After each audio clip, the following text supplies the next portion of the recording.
And now it's time for a preview of an upcoming game by Tom Vasel. Howdy folks! Today I'm doing a preview of Serpent Stones. Serpent Stones is a two-player card game in which players are working in the ancient Aztec Empire and they are playing ancient games, but basically ultimately pleasing either the serpent god or the eagle god, and trying to get the other, sacrifice your own people or try to get the other people to sacrifice their people, I guess, less efficiently than you.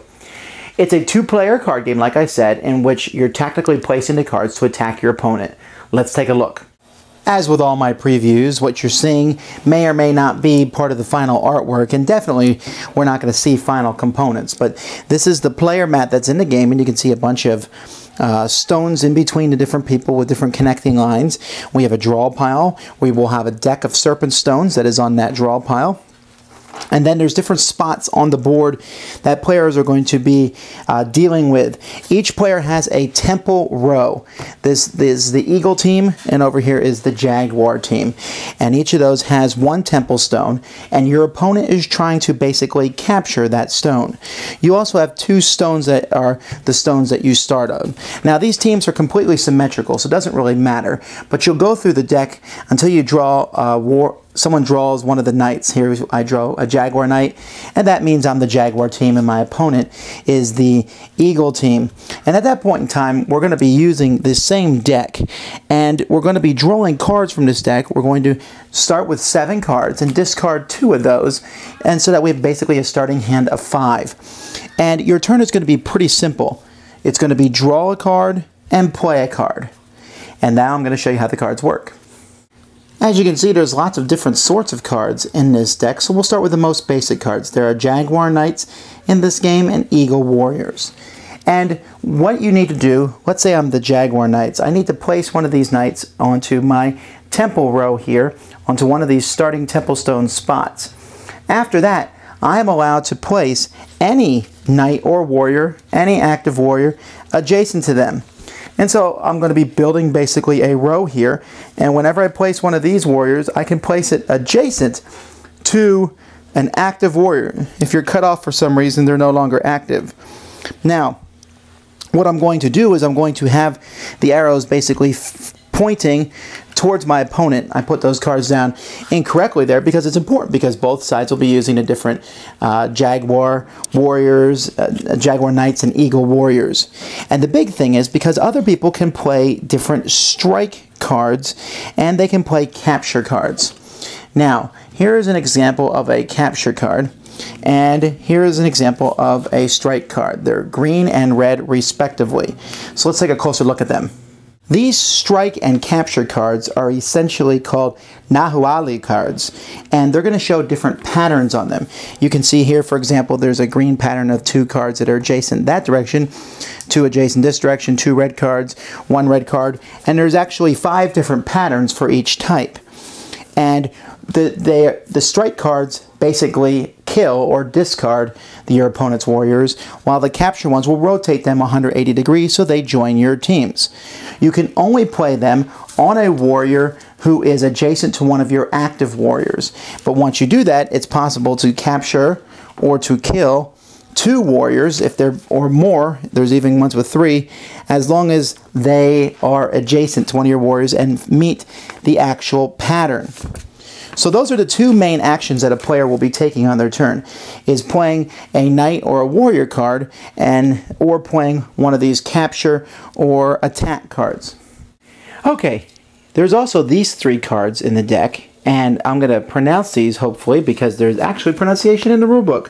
We have Quetzalcoatl, we have Tezcatlipoca, and we have Huitzilopochtli.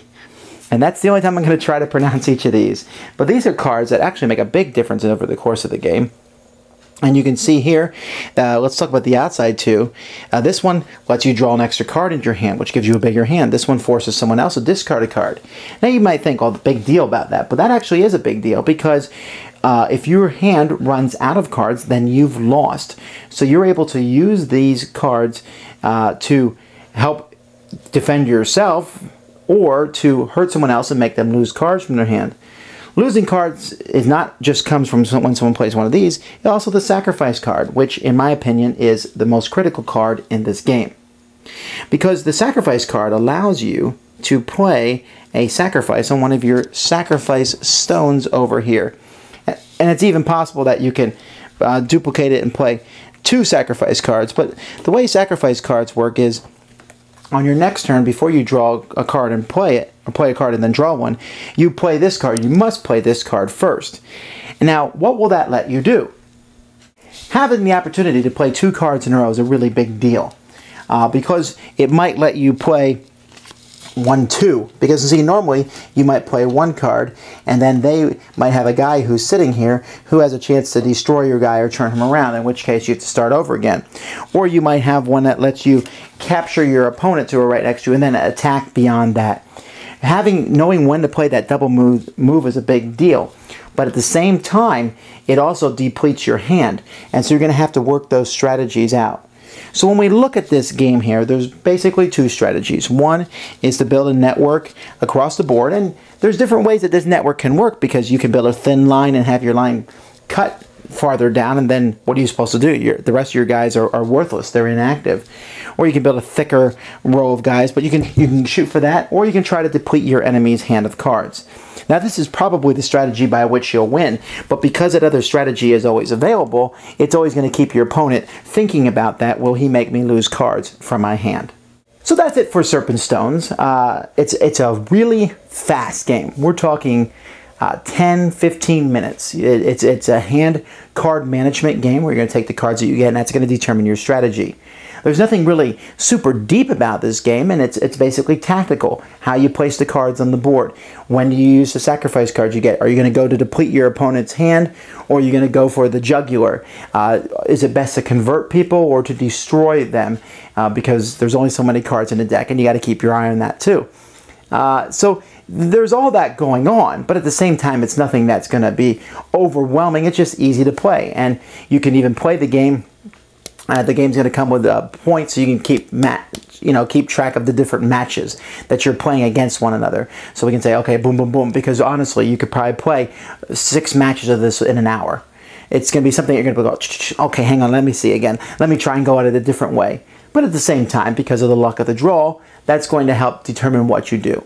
So that's the game. It's on Kickstarter right now. I'm about to show you a link for it. So if you're interested in it, check it out and support this game, Serpent Stones.